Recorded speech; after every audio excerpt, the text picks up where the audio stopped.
Куманово, за жал, ситуацијата не е добра, од година на година се полоша е ситуацијата, се повеќе луѓе, посебно после епидемијата на корона имаме многу зголемен број на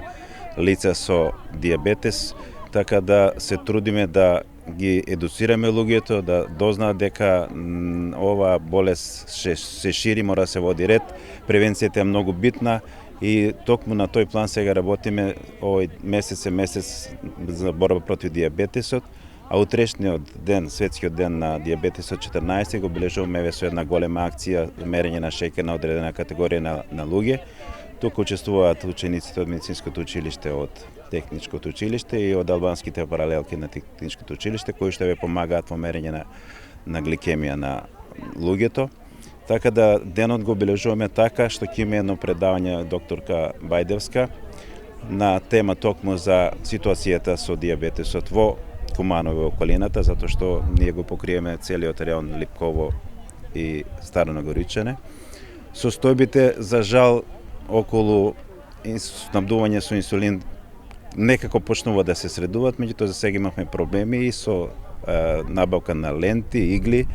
која што состојбе потраеве скоро цела година. Се надеваме дека конечно ќе успееме да ја ситуацијата средиме и нашите луѓе кои што имаат потреба од тоа ќе бидат обслужени на време. Распишена набавката, дури требаше и сензори за децата до 18 години кои што се набавени, меѓутоа се уште не се дистрибуирани. Утре имаме еден форум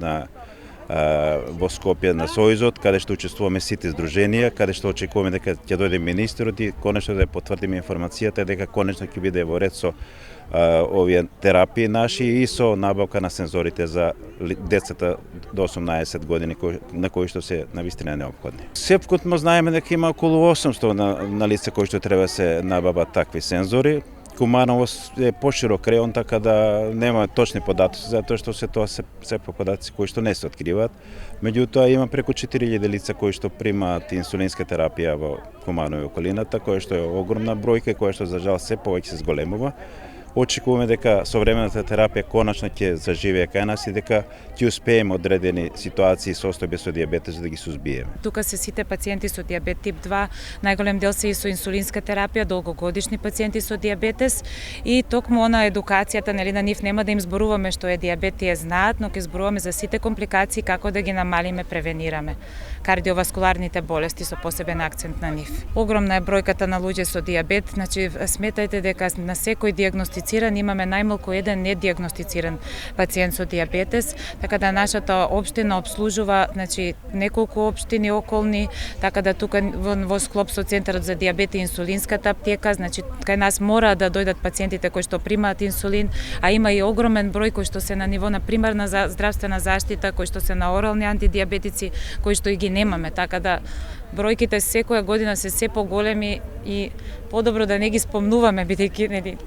тоа не е нешто фиксно,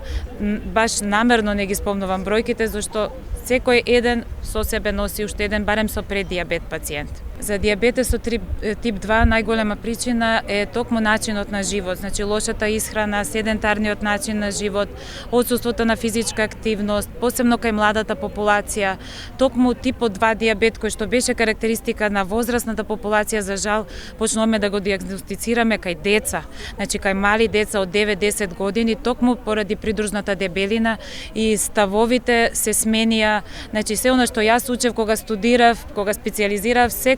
како минува времето имаме нови критериуми и мораме да го следиме, така да диабетесот зема замав и мораме да обрнеме многу внимание на начинот на исхрана и начинот на живот, посебно кај децата.